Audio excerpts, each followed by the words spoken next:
There are places the maps refuse to name. Places that lie between the known and the nearly imagined, where the wind carries more memory than sound, and the horizon folds itself into silence. In one such place, where the desert stretches without mercy or mark, a traveler stands before a stone arch rising out of the dunes like a fossil of time itself. It is dawn, that fragile hour when the sky forgets which side of night it belongs to. The air trembles with the weight of stillness. The traveler's breath leaves a faint mist that vanishes too quickly, as though the desert refuses to hold anything living for long. The arch, taller than 3 men and older than history, bears no name. The locals, those who dare to speak of it, call it the Gate of Whispers. They say it was carved when the world was new, when men could still hear the voice of the earth. Its surface is etched with symbols that belong to no alphabet, spirals and star marks that seem to shimmer when the first light touches them. Some resemble constellations long vanished from the sky. Others are shapes that the eye can see but the mind cannot remember. The traveler steps closer, tracing one with the edge of a trembling finger. The stone is cool, impossibly smooth. Beneath the fingertips, the markings seem almost alive, pulsing faintly, as if the stone itself has a heartbeat. It is said that once, in the ancient night of the world, heaven and earth were not divided, that the sky leaned closer to the mountains, and voices of the divine moved through the wind like slow thunder. The people who lived in that forgotten time built gates not as walls, but as bridges, passages where prayers became light. And perhaps this gate was one of them. As the sun rises higher, its rays cut through the emptiness, painting the stone with fire. The symbols flare briefly, and for a heartbeat, the traveler thinks they hear something. A sigh, deep and hollow, like the desert exhaling. But when they turn, there is only silence, and the faint hum of the wind curling through the arch. It is not the first time someone has stood here. Centuries ago, explorers wrote of this place, half as myth, half as fear. In a scroll preserved at the monastery of St. Moses in Syria, a monk once described a gate of stone at the meeting of the stars and the dust, whose carvings shift their shapes when the moon forgets itself. Another record, found among the lost Nabatean routes, spoke of a door through which light once walked into the world. None of these accounts ever agreed on its origin, but all spoke of the same truth. The gate is not meant to be opened by hands. The traveler circles it slowly, the sound of footsteps swallowed by the sand. Behind the arch lies nothing, only more desert, endless and bare. Yet there is a sensation impossible to name that something is there. A pressure like standing before a threshold that leads not forward, but upward. At the water's edge, the first lanterns have already appeared. Small globes of light rising from beneath the surface, not descending from above. The traveler watches as each glow ascends, breaking the skin of the sea without ripple, as if emerging from another world entirely. The people of this land say the lights are souls, those lost to the salt, rising once more to see the stars. Others claim they are echoes of the long-dead cities that once ringed these shores. Sodom, Gomorrah, Zor. Their towers dissolved in brine, their prayers trapped beneath crystalline crusts of salt. On this night, those prayers, weary of silence, rise as fire. The traveler kneels, their reflection fragmented by the trembling light. The smell of salt is sharp, clean, eternal. Beneath the surface, faint outlines shimmer, shapes that might be pillars or walls, or the ribs of ancient ships. The sea holds its secrets with the tenderness of one who has already mourned too long. A voice drifts from the dark, an old woman's, though her form is barely visible. They are not ghosts, she says. They are memories. The sea has too many, so once a year it releases a few. Her hands move with ritual care as she lifts a small clay vessel, places a flame within, and sets it gently onto the water. The lantern joins the others, drifting outward, perfectly still. There was a time, she continues, when we wrote our wishes on papyrus, sealed them with oil and sent them to float. The salt would take them, and in return the sea would listen. But then we stopped writing. And when people stop speaking to the sacred, the sacred finds its own way to answer. The traveler watches the lights multiply, their glow deepening, as though the sea is breathing through them. The entire horizon flickers with this quiet fire. No wave breaks. The water remains smooth as glass. In the reflection, the world seems inverted, the heavens below, the sea above, and in between, a single human standing at the seam of both. It's easy, in that moment, to imagine that the lights are watching, not as eyes, but as awareness. The air thickens with that sense of being observed not by gods or ghosts, but by time itself. The sea remembers everything. The sandals that sank into it, the horses that drowned mid-flight, the empires that crumbled and salted their own earth. Memory here is a mineral, visible, heavy, incorruptible. As midnight arrives, a subtle sound begins. Not music, not voice, but a resonance that hums through the bones. The traveler feels it before hearing it. The lights respond, swaying gently, synchronizing as though guided by breath. For a moment, it seems as if the sea itself is singing low, mournful, endless. The sound does not come from above or below but from within, as though the heart of the world has chosen to speak. Then, just as slowly as they appeared, the lanterns begin to fade. Their glow dissolves back into the water, leaving only faint circles of phosphorescence that vanish in seconds. The darkness returns, vast and absolute. Only the salt wind remains, whispering like the turning of an old page. By dawn, there is no trace of the vigil. The cliffs are pale again, the sea unmoving, its surface glassy and opaque. Yet the traveler feels changed, as though something small and luminous now burns quietly within them, refusing to extinguish. They kneel to study the base, where the carvings grow faint, half buried beneath the years. The stone crumbles at the edges, revealing layers of different minerals, as if the gate has been rebuilt by time itself. Sand melting into glass, glass into memory. For a moment, the traveler imagines the hands that once shaped it. Were they human, or something that dreamed before humanity was born? They pick up a grain of salt and hold it to the light. Sparkles, clear, hard, eternal. A fragment of sea, a fragment of memory, a fragment of something that once glowed and still remembers how. Perhaps the lights were never meant to be seen. Perhaps they rise only for those who have forgotten too much. For the dead need no reminder, only the living do. And so, the sea continues to breathe beneath the weight of its own silence, holding its lanterns for another year, another night, another remembering. Because some lights are not meant to guide us home, only to remind us that home was never truly lost. It began without warning. One evening, long before the calendar learned to count, the world looked up, and the heavens had forgotten how to shine. The stars, countless and constant, were gone. Not faded, not hidden behind cloud or storm, simply absent. The sky was a vast bowl of darkness, smooth and depthless, as though someone had exhaled and blown the constellations away. The traveler had heard the legend many times before, in monasteries, in sailors' taverns, in the quiet of libraries where no one was certain whether they were studying myth or memory. They say that one winter, the stars withdrew from the world for 7 nights. No scripture recorded it, no empire understood it. But the elders of 3 continents remembered. They said the silence of the sky changed humankind more than any war or king. That night, walking through a valley of frost and wind, the traveler looks upward and imagines what it must have felt like to see the heavens gone mute, to stand in a world without points of light to measure by, no Polaris to guide, no Orion to remind, no promise of returning dawn. Just darkness, heavy and infinite, pressing softly on the heart. Above, the sky changes, no longer gold, but silver blue, infinite and quiet. A single star remains visible even in the brightness, pulsing softly, aligned perfectly with the curve of the arch. The traveler follows its light, and for a breath, everything seems to shift. The air feels heavier. The hum returns, deeper this time. Not sound, but vibration, like the earth remembering its own heartbeat.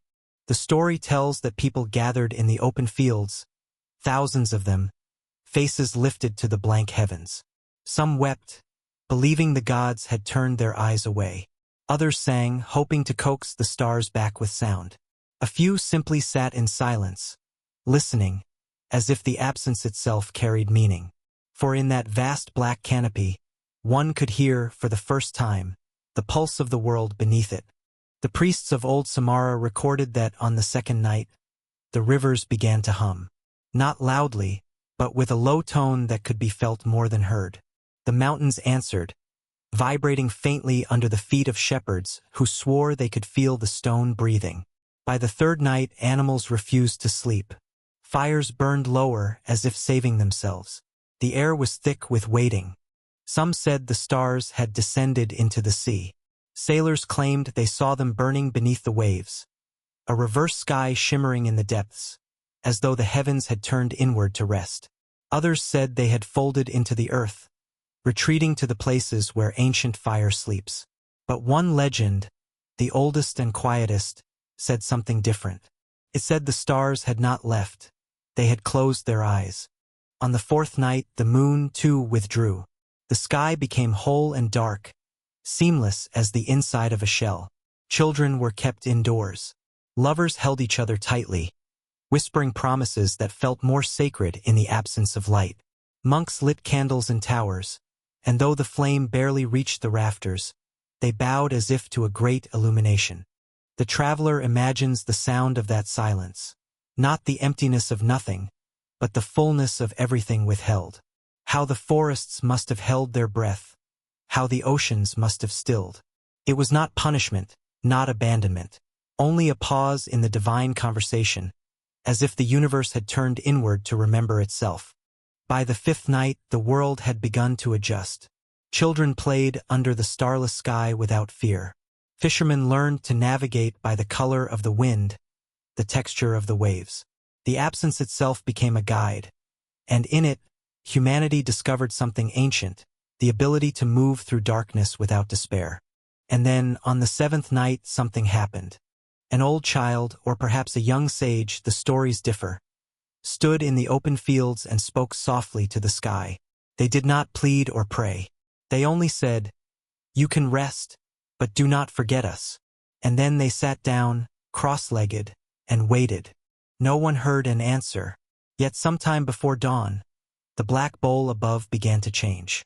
Not with brilliance or sound, but with the faintest shimmer, like breath condensing on glass. One by one, the stars opened their eyes again, pale and slow, each carrying the soft astonishment of rebirth. The people did not cheer. They only watched, heart steady, as though greeting an old friend who had simply stepped outside for air. The traveler gazes upward, recalling this story as the wind bends the trees. The stars above him tonight are endless, unblinking, and yet, something in them feels fragile, as if they remember that brief retreat. Perhaps they still rest occasionally, closing themselves to the noise of the world, needing silence the way we need sleep. In that instant, the traveler sees what may be memory or mirage. A procession of figures walking through the gate, their robes trailing light, their faces veiled in silver. The air around them ripples like heat, bending reality into reflection. One turns, not with eyes but with awareness, and for a moment the traveler feels seen, as though recognized across time. For even the heavens, it seems, must learn to breathe. The legend ends with a saying carved on a tablet found in the ruins of Byblos. When the stars grew weary, they turned their gaze inward, and for 7 nights, the earth saw its own reflection in the dark. The traveler takes this to mean that silence is not absence, but a mirror, that sometimes the universe turns away not to leave us, but to show us what remains when everything else is gone. The wind rises, brushing cold across the face, and for a moment, every star above seems to pulse together, slow, quiet, living. The traveler exhales, and in that breath feels a rhythm both ancient and kind, the same that beat beneath that black sky long ago. Perhaps the stars did not go silent at all. Perhaps they only waited for the world to listen. They say her temple once stood on a windswept plain, far from the noise of cities and kings. No road led to it, only a narrow path worn by bare feet and moonlight. The people called her the Oracle of the Silent Tongue, for she never spoke aloud. Her prophecies came only in dreams. Those who sought her counsel would drink from a shallow bowl of water, lie beneath a canopy of reeds, and drift into sleep. By dawn, they would awaken with answers written behind their eyes, fragile as breath. The traveler arrives long after the oracle's time has passed. The temple is gone. Only fragments remain, half buried in wild grass and time. A single column leans against the sky, etched with faint symbols that shimmer like memories half remembered. The air feels hushed, heavy with the residue of listening. Even the wind seems careful, as though afraid to disturb what still lingers here. They set down their pack and rest beside the ruin. For a while, nothing happens. Then, a faint sound. Not a whisper, not quite, threads through the air. It is the sound of reeds moving against stone, of insects tracing the evening with their wings. The traveler breathes in the scent of dust and herbs, and suddenly, the line between waking and dreaming begins to blur. In the soft darkness behind their eyelids, the temple is whole again. The pillars rise straight and tall, silver with moonlight. The air hums with low chanting, voices not human, but older, patient, woven with the rhythm of the earth. At the center stands the oracle herself, cloaked in shadow. Her hair falls like a river, her eyes closed, her lips still. Yet the air around her glows faintly, as though thought itself has taken form.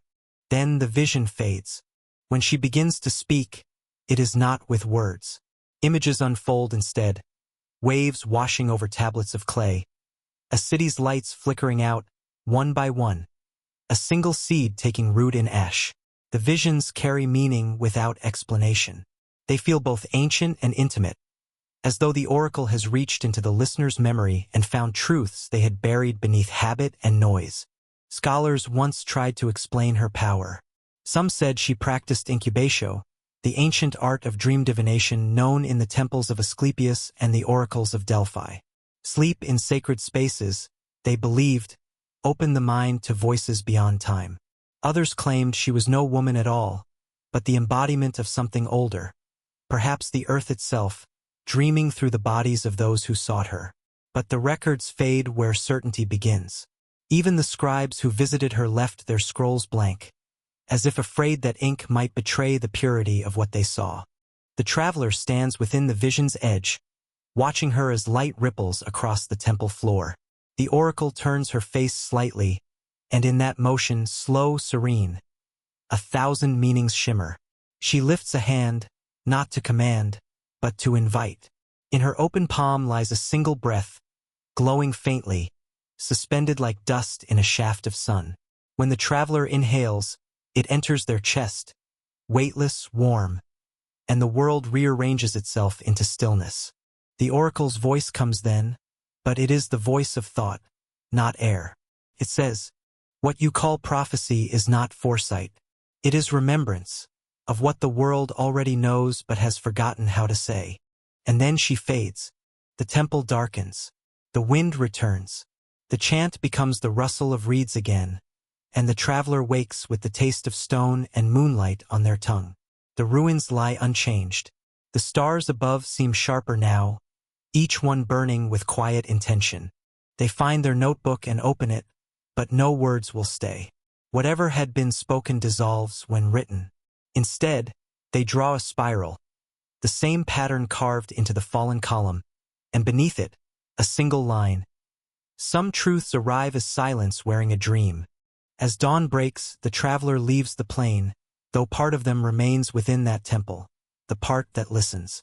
The wind sighs through the grass, and for an instant, it seems to echo a distant voice, half asleep, half divine, whispering the oldest secret of all, that the universe still dreams through us. Only the wind remains, moving through the arch with a sigh that sounds almost human. The desert lies as it always has, vast, unanswering, sacred. And that every night we close our eyes, we return to her, at the farthest horizon of the known world, where the desert softens into mist and the calendar's last page curls against the wind. There is said to be a garden that never fades. It does not belong to any season, nor does it wither under age. Time, weary of its endless turning, pauses there to rest. The traveler reaches it at dusk, following a path that feels both ancient and newly born, a ribbon of sand worn smooth by eternity. The air grows heavy with the scent of something impossible. Not flowers, but memory blooming. Each breath tastes of rain that has not yet fallen. In the distance, beyond the haze, the faint outline of a gate shimmers, a lattice of vine and light, arching gently into the colorless sky. There is no door to open. The traveler simply steps forward, and the mist parts like silk. The garden unfolds in silence. No walls, no horizon. Only vastness, unfolding endlessly in soft golden light. The ground glows faintly, as if each grain of soil remembers starlight. Trees rise like columns of green fire, their leaves whispering in languages the world has forgotten. Beneath their branches, rivers flow not with water, but with light so thin it looks like liquid dawn. Everywhere, time seems to move differently. A leaf falls and lands hours later. The sound of a step arrives after the foot has lifted. In this place, cause and effect have loosened their hold. Everything simply is. The traveler walks slowly through the garden. Flowers open as they pass. Petals the color of breath, pale golds and deep violets that seem to pulse faintly, alive with their own remembering. Some hold dew that reflects not the present sky, but skies long vanished, auroras from forgotten poles, suns that burned before our own. Others hum gently, emitting faint tones that harmonize with the wind, as though each bloom were a note in the song of creation. In the center of the garden stands a pool so still that it might be the idea of water rather than water itself. The traveler kneels beside it, and in its mirrored surface, they do not see their reflection. They see time, endless and circular, seasons folding over each other like pages of a book too often read. Civilizations rise and fade beneath the ripples, each one glowing for an instant before returning to light. Cities, faces, oceans, stars, all pass quietly, gracefully, like memories finding their way home. The pool does not teach or warn. It only reminds. The traveler lingers, unable to step closer, unable to leave. In the hush, it becomes clear that the gate's secret is not about entry, but reflection. It is less a doorway, more a mirror showing not the heavens above, but the longing within. Historians have searched for this place, tracing its name through scriptures and stones. The Greeks called it Ion's Grove, where eternity and becoming met. The Persians spoke of Bagisarmid, the immortal garden. In a Chinese scroll, it is the orchard beyond the horizon, where fallen emperors rest beside unborn poets.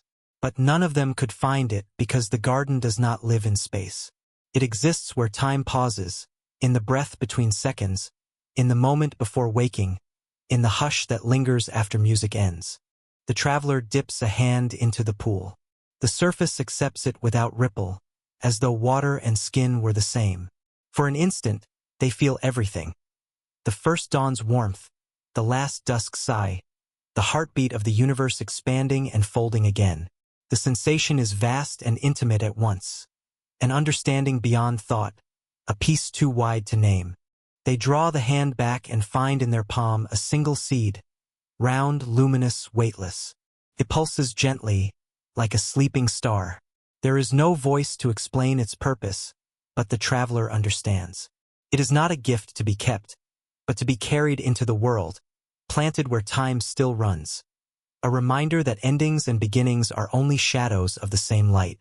Around them, the garden begins to shimmer. The trees sway without wind. The flowers close their eyes. The rivers of light fold into silence. The air hums softly, and for the first time, the traveler senses that the garden, too, is dreaming, that it breathes the world into being with every silent exhale. They step back through the mist. The gate, the light, the scent of timeless blossoms fade behind them, leaving only the echo of stillness in the air. When they look down, the seed is gone. Or perhaps it was never meant to be seen, only remembered. The traveler turns toward the horizon. The first star has risen, trembling faintly in the dusk. The world around them resumes its rhythm: wind, sand, heartbeat, thought. Time begins again, shyly, like a child waking from a long sleep. And somewhere, beyond the reach of hours, the garden remains. Not waiting, simply being. Perhaps it was never meant to be found. Perhaps it blooms each time we pause long enough to listen. Each time we remember that even the smallest breath. The legends say it opens when the earth exhales and the stars align. But perhaps that moment was never meant to be witnessed. Perhaps the gate opens not in stone or sky, but in the silence between two breaths, when one forgets the world long enough to listen. Belongs to the infinite. And so, the traveler's journey folds into silence. 12 paths converging not upon a destination, but upon a realization that history is not behind us, but all around, breathing softly through the dust, the wind, the stars. From the gate that stood between earth and sky, to the city asleep beneath the waves, from the vanished bell that taught the mountains to echo, to the mirror that remembered every forgotten face. Each place whispered the same secret, that nothing truly ends. Everything returns, in air, in water, in dream. The river remembered names. The kingdom dreamed itself into being. The lanterns burned where the sea turned memory into light. And in the temple of breath, stone and wind became one prayer, an architecture of silence. Even the night when the stars went dark was not a story of loss, but of listening. For in that great pause, the world learned how to hear its own heartbeat. The oracle, speaking only in dreams, reminded us that prophecy is simply memory turned inside out. And in the garden at the edge of time, we discovered that eternity does not begin elsewhere. It begins whenever we stop counting. The traveler carries no relics, no proof, only what cannot be held. The feeling of air that has passed through ancient ruins, the warmth of sun on a stone that once marked divinity, the pulse of something larger, older, endlessly awake. Each story fades as it was meant to, softly, like footprints erased by the tide. Yet their echo remains, folding inward, deeper, until it settles in the quiet heart of the listener. That is where all journeys end. Not in discovery, but in remembrance. Perhaps the hidden gate was never meant to open because it never needed to. Perhaps the library beneath the sand was not a place of knowledge, but of rest. Perhaps the city below the waves still dreams of us, the way we dream of it. And perhaps, if you close your eyes, you will feel what the traveler felt. That everything sacred hums just beneath the surface of the ordinary. The traveler sets a hand against the arch one last time. The stone is cold, ancient, unmoving. Yet beneath the touch, there is something like a pulse, faint, steady, eternal. That the world, though veiled, still breathes through us. So tonight, let the past become your lullaby. Let the dust of forgotten empires settle gently on your thoughts. Let the rivers of time flow quietly through your veins. You have walked through echoes and emerged whole. You have listened to what was never spoken aloud. Now, as the last lantern fades, as the stars exhale their final silver breath, rest knowing that history itself is keeping watch. Sleep well, traveler. As the day unfolds, the traveler walks away, their footprints erased by wind. Behind them, the gate waits in perfect stillness, its shadow stretching across the sand like a sleeping giant. The world remembers you. Perhaps it was never meant to be found. Perhaps it has always been there, between earth and sky, between silence and understanding, waiting for someone not to open it, but to remember it. There are hours when the desert becomes an ocean, not of water, but of light, and the dunes drift like slow waves, cresting and falling in a rhythm too ancient to measure. In that hour before heat begins its silent reign, a mirage quivers on the horizon, a faint right angle against the softness of the world, a suggestion of doorway where there should be none. The traveler pauses, breath held, as if a single exhale might scatter the vision back into dust. Yet the shape remains, star-marked and still, waiting like a forgotten word on the tongue of the earth. They draw near and find the entrance half buried, a mouth of stone cooled by centuries of shadow. The lintel is carved with a veiled script, Not letters exactly, but a procession of spirals and reeds and moon slivers, as if water once taught the chisel how to write. A wind slips over the opening, carrying a scent the desert should not know. Faint ink, old resin, a trace of cedar. The traveler lights a small lamp, the flame steady as a heartbeat, and steps into the hush where the sand's ocean becomes a chambered sea. Below, the air is tender and cool. The narrow stair curls in a slow spiral, walls granulated with salt, crystals catching the lamp's glow like stars trapped in stone. At the foot of the stair, a hall opens, long as a memory and deep as a sigh. Shelves hewn from bedrock line the walls, rising like cliffs. Upon them rest tablets of clay darkened to the color of night, leaves of hammered copper, scrolls bound in braided palm, and volumes whose pages gleam like thin sheets of glass. The library breathes. You can hear it if you listen. A small, oceanic hush passing through each alcove, as though the room inhales and exhales with the earth. Here, history does not stand. It reclines in shadow, unhurried, veiled. A feather of dust settles on the traveler's sleeve like a blessing. They reach for a tablet that bears a mark known to the world above. A seven-pointed star often found near the ruins of Ugarit, where clay once kept songs from fleeing the breath that spoke them. On this tablet, the cuneiform flows not as decree but as lullaby, a hymn to the evening wind. Another tablet whispers from Ashur's memory, a fragment reminiscent of the royal library of Ashurbanipal, yet gentler, as if copied not by scribes but by the night itself. Such traces are not lectures. They are echoes, soft and companionable, consenting to be heard only in this lamplit hush. Farther in, the traveler finds jars like those unearthed near the caves of Qumran. Clay wombs designed to protect paper-thin breath. Within, a scroll unfurls with the patience of centuries. Letters supple and round, written in a hand that loved silence. The text speaks of a wandering order who believed that memory was a sacred tide, and that their task was not to hoard it, but to keep it from vanishing into the desert's thirst. We store nothing, one line murmurs. We listen, and the listening becomes a book. Every shelf carries a contradiction. A codex bound in fish skin lies beside a palm leaf manuscript. An atlas of constellations maps stars that do not exist or have not yet arrived. There is a ledger of dreams kept by an unnamed queen whose city has no surviving gate. There are instructions for an instrument that measures wind the way a psalm measures longing. Nothing here insists on being believed. Everything asks only to be held, lightly, as one would hold a shell and hear the ocean of a vanished shore. Above, the desert warms. Sand trickles through unseen fissures, a soft rain of time. The traveler moves toward a round chamber at the library's heart, where the ceiling forms a dome crusted with translucent salt. The lamp's glow gathers and returns, turning the room into a modest sky. In the center waits a pedestal smoothed by many hands.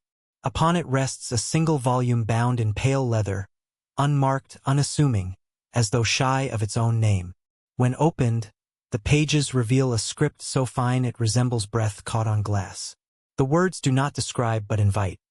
A calm voice guiding the reader to remember not events, but the way light fell on old thresholds, the way a mother's shadow lifted at dawn, the way a city's scent could be carried across an empire inside a traveler's hair. A margin note, faint as a ghost, explains nothing and gives everything.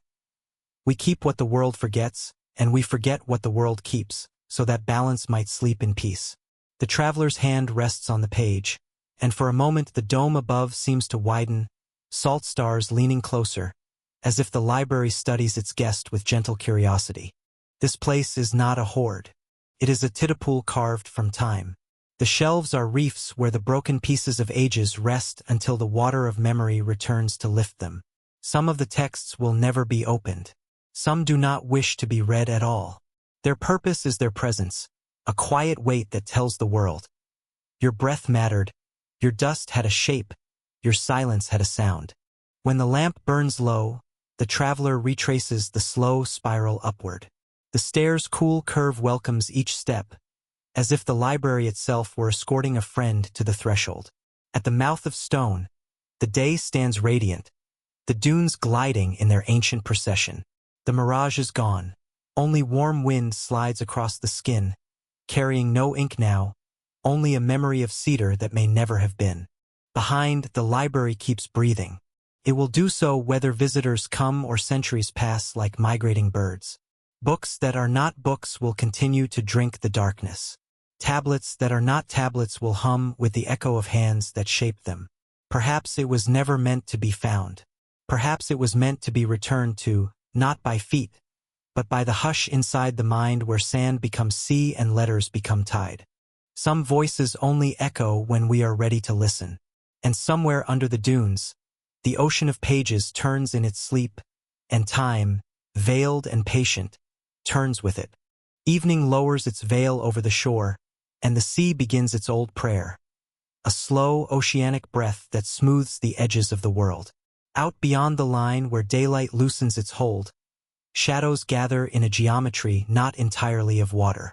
Columns that should not be there lean in the blue, stairways descend to doorways where no footprints can remain, and mosaics flicker with the moon's pale hand.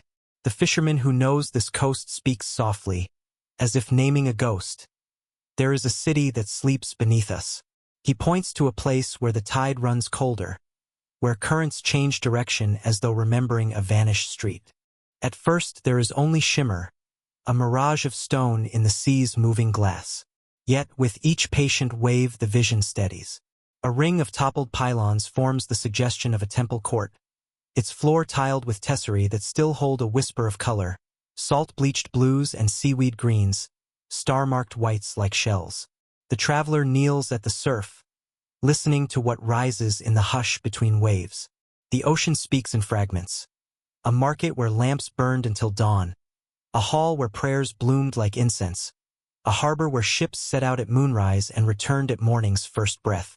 Divers from distant shores have told quieter versions of this dream, of Heraclean sleeping in the Nile's mouth, of Pavlopetri tracing streets across the Aegean floor, of Yanaguni's terraces cut like a staircase for the sea. But we do not descend here with lecture and measuring line. We drift in thought, lamp lit by the mind, and let the water turn pages for us. Every current is a finger, every eddy a margin note. The city below is not only ruin, it is memory rehearsing itself in the body of the ocean. A low-tide window opens. Stones, once shouldered by human hands, rise through the water like the backs of breathing creatures.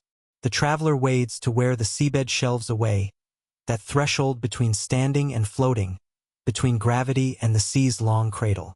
Beneath the surface, the light becomes a kind of music. Fish move like sentences that do not need words.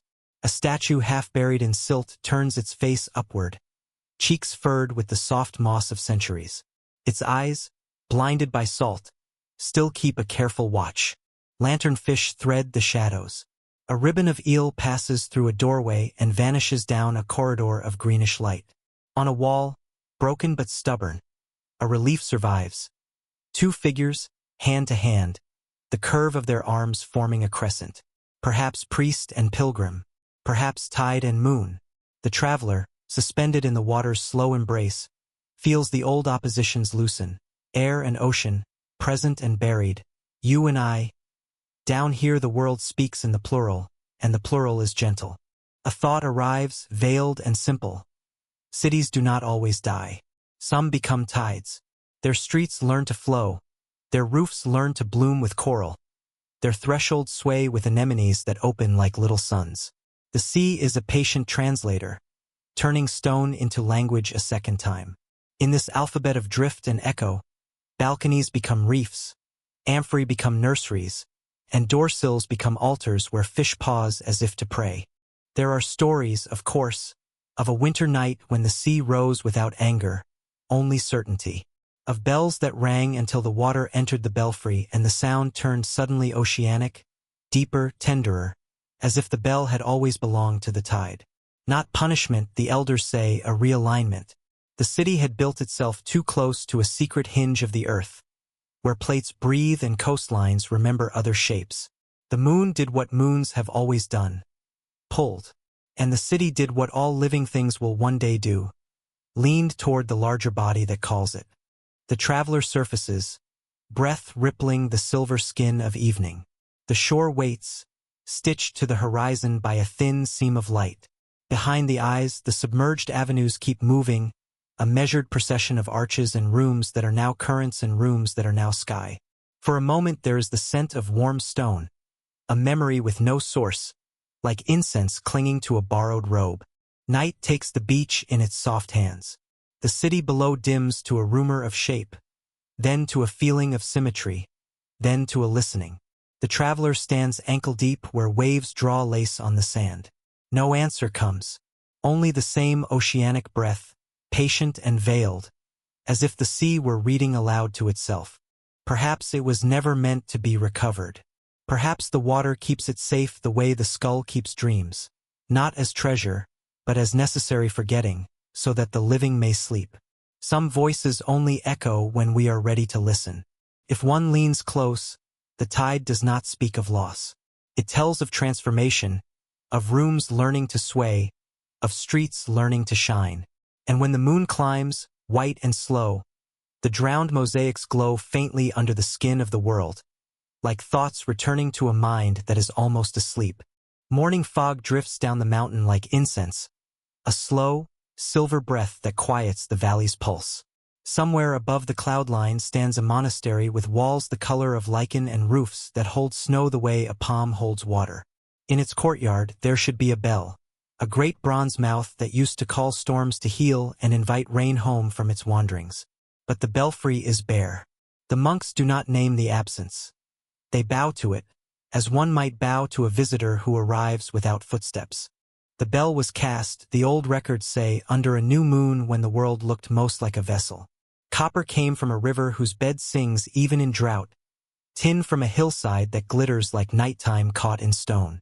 Into the molten breath they folded a pinch of barley, a thread of saffron, and the ash of a prayer written on birch bark, the sort of additions smiths in the Himalaya and the steppe have whispered into their work for centuries, the way tone and blessing learn each other's names.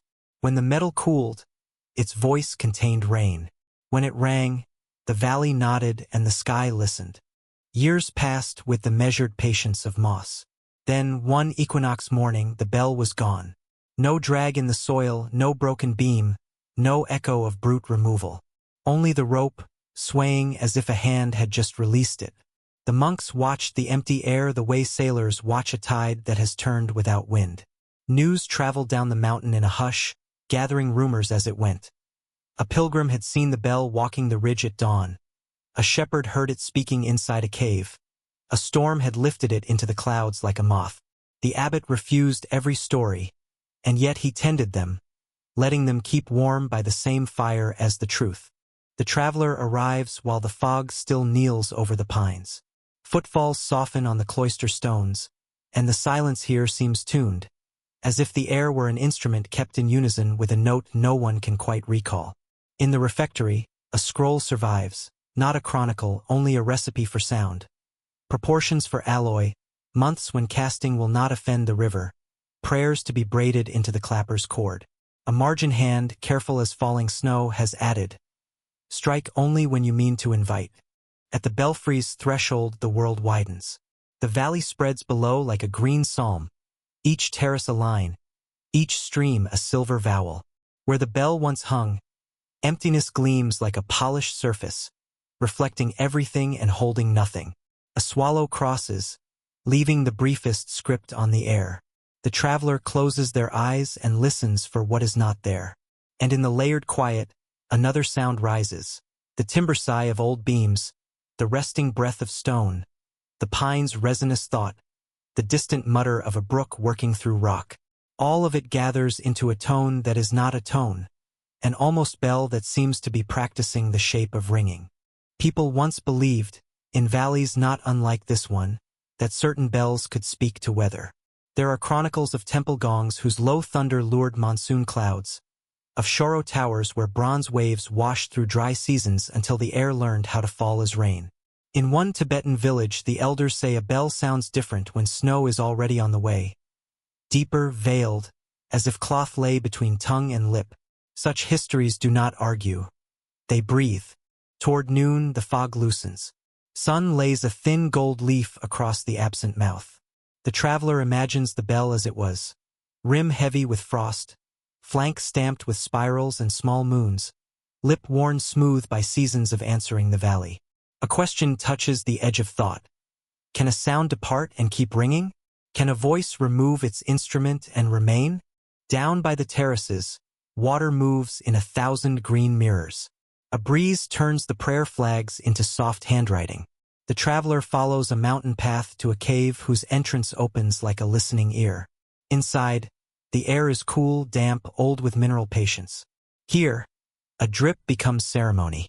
Here, a whisper learns to sit very still. The traveler breathes, and the cave speaks that breath back. Rounded, gentle, bell-shaped. For one moment the sound feels cast, not echoed, as if the mountain were forging an answer out of air. Evening finds the belfry again. The rope hangs obedient and quiet. The monks have begun their slow chant, a river of syllables moving through the cloister with the tender persistence of time. The traveler places a palm against the beam where the bell once leaned. The wood is warm, and in its grain something hums, not memory, not grief, but the possibility of a note that has learned to live without need of bronze. Night settles like ash after incense. The valley's insects draw a silver net of sound between trees. The vanished bell does not return. Perhaps it was never meant to. Perhaps its voice was always a way of teaching the world to hear itself. Rain in leaves, snow signing its name on roofs, a distant storm rehearsing in the ribs of the hills. Some voices only echo when we are ready to listen. And when the first drops finally touch the courtyard stones, a soft, celestial tapping. The monks smile the way one smiles at a bell that has chosen to ring without being struck. Twilight slips through a broken clerestory and lays a violet veil over the monastery's ruined nave. Dust rises and settles like shy incense. In the sacristy, a small room whose door leans but holds, an altar table keeps vigil under a film of years. Here, wrapped in linen the color of old milk, rests a mirror of obsidian, dark as starless water, smooth as a moonless lake. Such mirrors once watched ceremonies in high temples and quiet houses from Teotihuacan to the valley of Tenochtitlan. They held the faces of priests and travelers, kings and widows, storing not likeness but intention. This one, sleeping under cloth, has been waiting for the right pair of eyes to arrive. The traveler enters with the humility one brings to wells. Hands rinse in a cracked bowl. The water remembers cedar. The linen is drawn back. The mirror shows nothing at first. A void, a soft refusal, as if it were a gate to a room that the day cannot visit.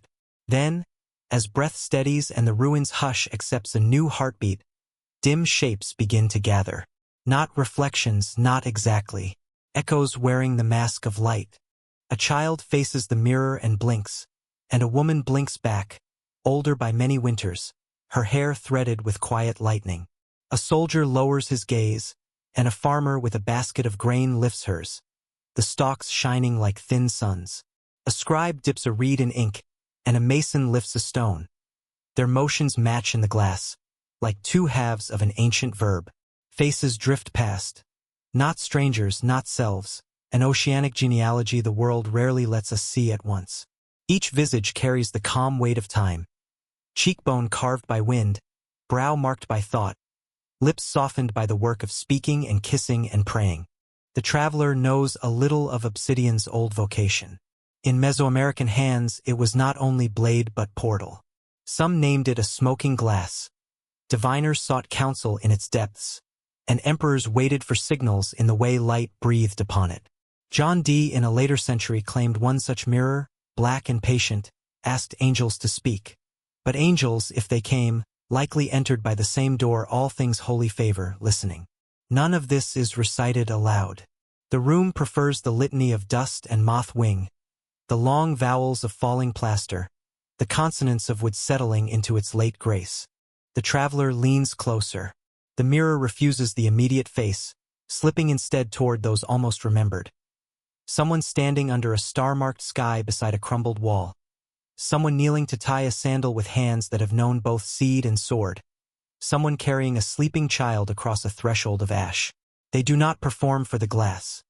They continue their lives as water continues to be itself in a bowl. The mirror is not showing destiny. It is restoring company, giving back to the solitary a choir of kin. A thin crack runs across one corner like a falling star. All obsidian settles into its own night. Along that flaw a shimmer hums, and the room deepens. The traveler feels suddenly companioned by every face they ever passed without knowing. Behind the eyes, corridors open. A market at dawn where bread blushes in the oven's breath. A library where wax drips in small constellations.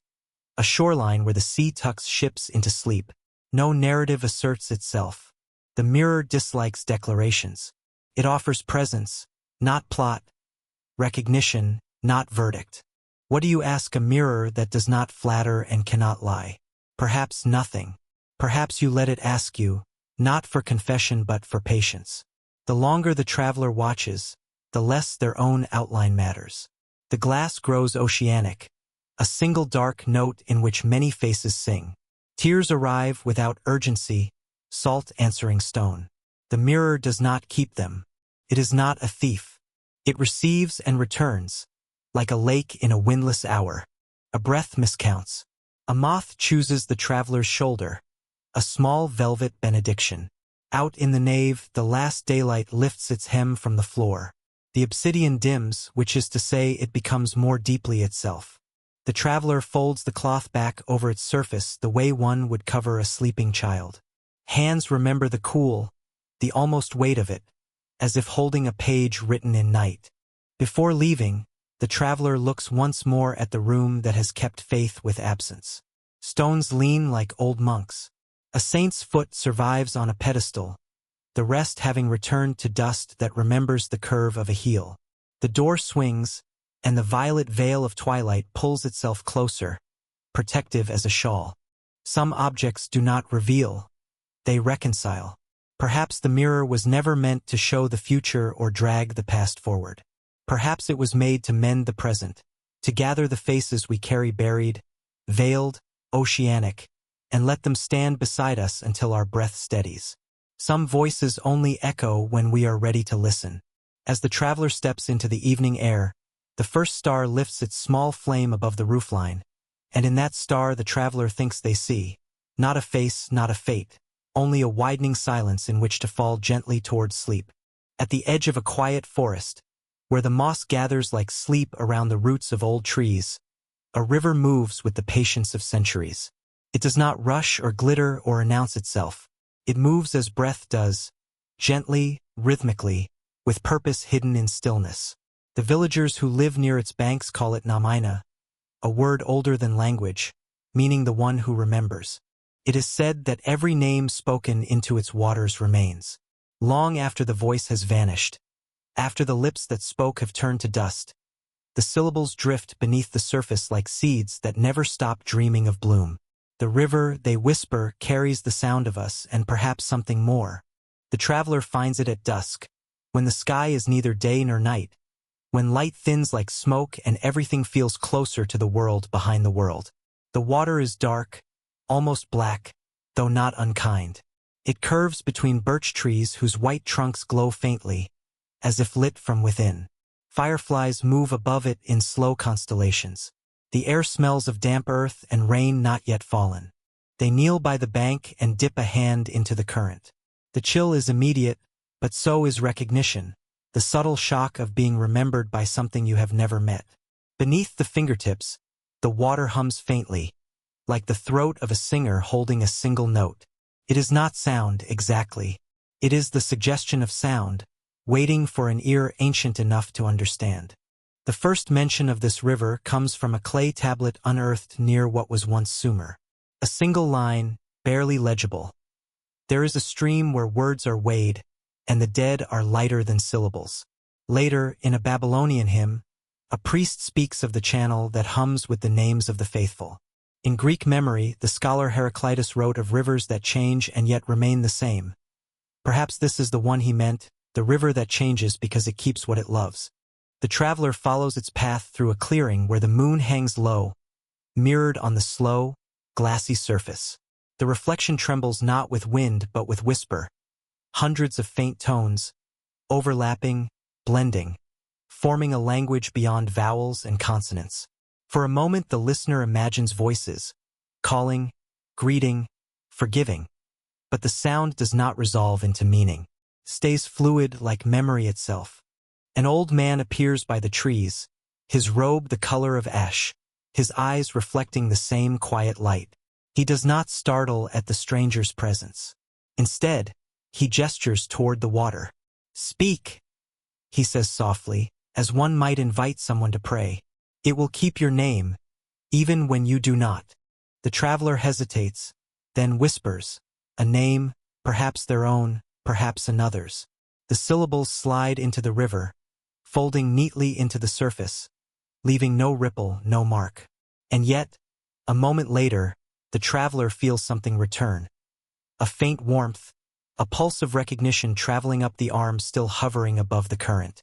The river has answered, not with words, but with presence.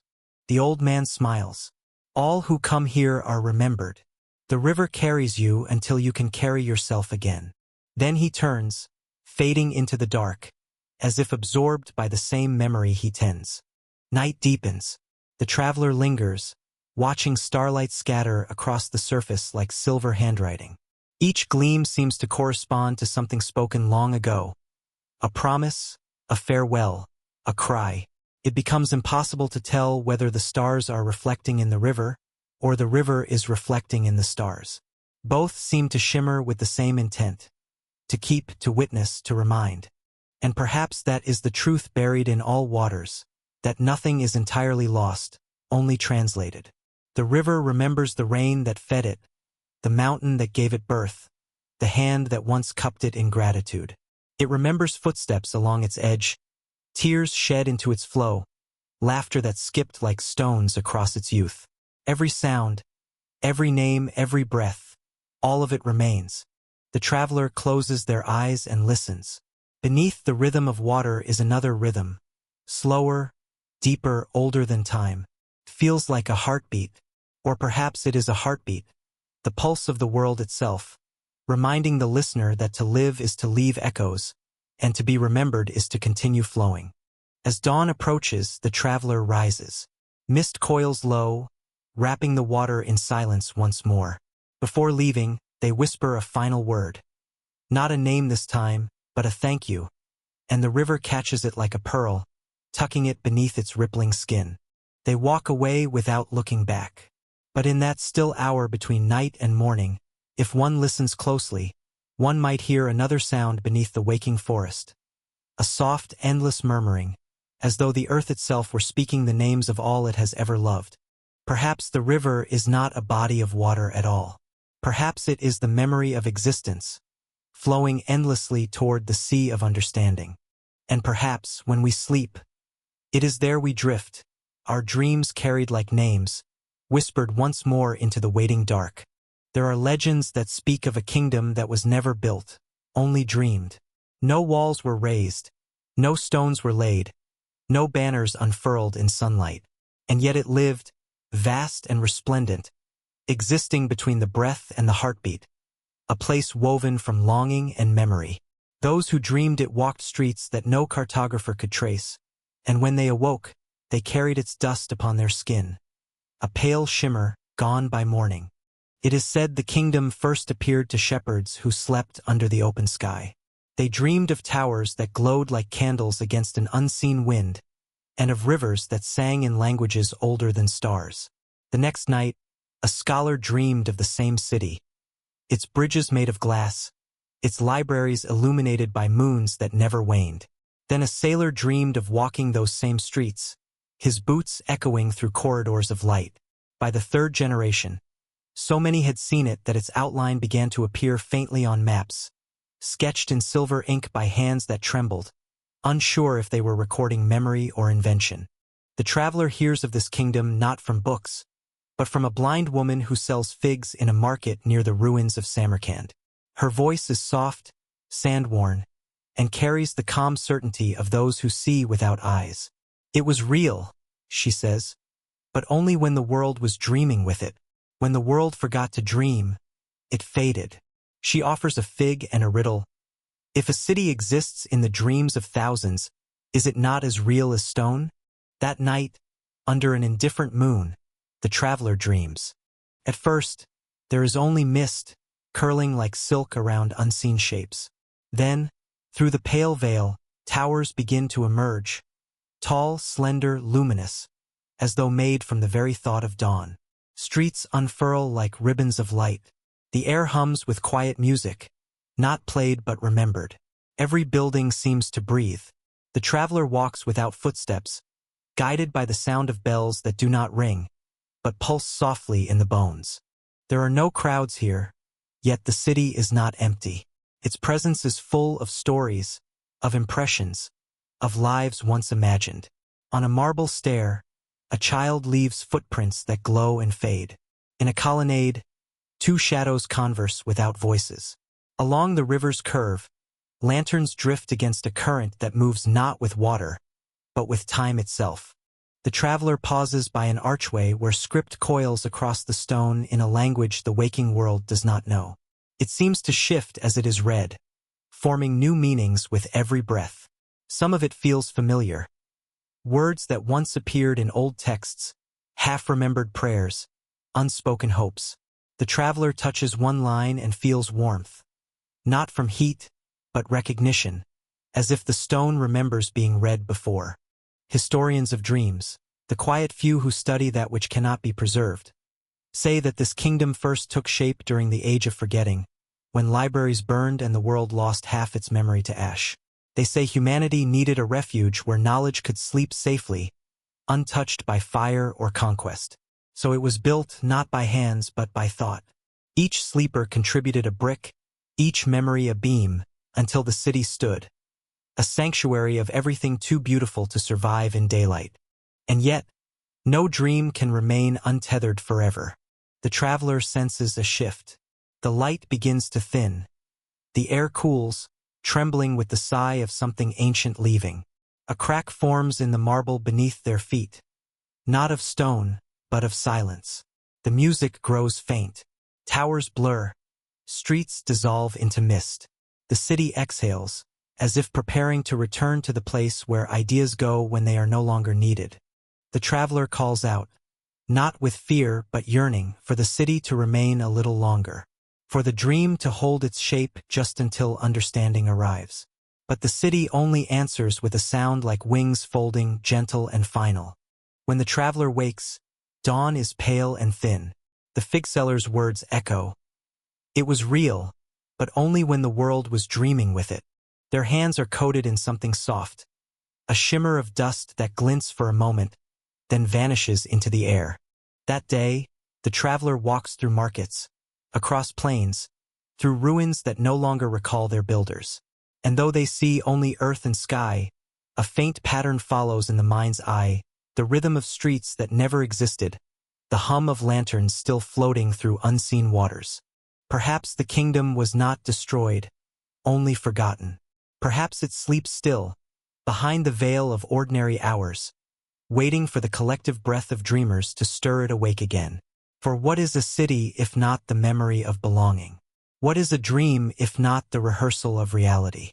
Some say that on nights when the stars are hidden and silence deepens like a well, the earth dreams once more, and the kingdom rises again, unseen but certain, glowing faintly beneath the eyelids of the world.